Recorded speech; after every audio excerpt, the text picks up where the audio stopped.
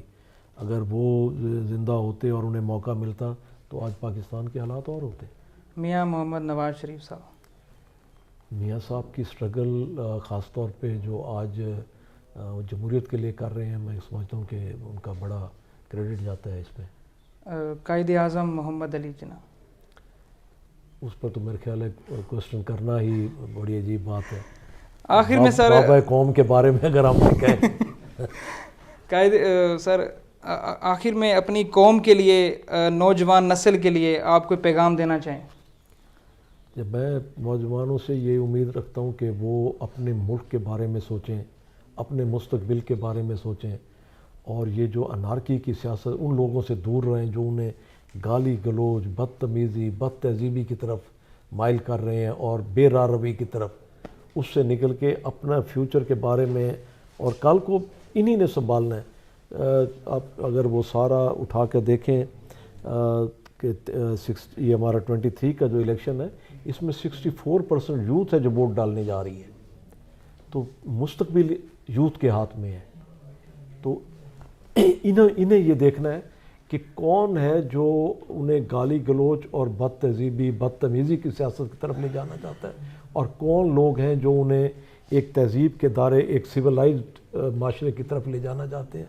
میری ان سے ریکویسٹ ہے کہ وہ ان لوگوں کی طرف جائیں جو سویلائزیشن کی طرف جا رہے ہیں. جی جناب نواب زادہ افتخار احمد خان صاحب، جو کہ تفصیلی گفتگو کر رہے تھے عوامی، علاقائی اور قومی حوالے سے، اپنے میزبان شیخ وقاص قریشی کو اجازت دیں.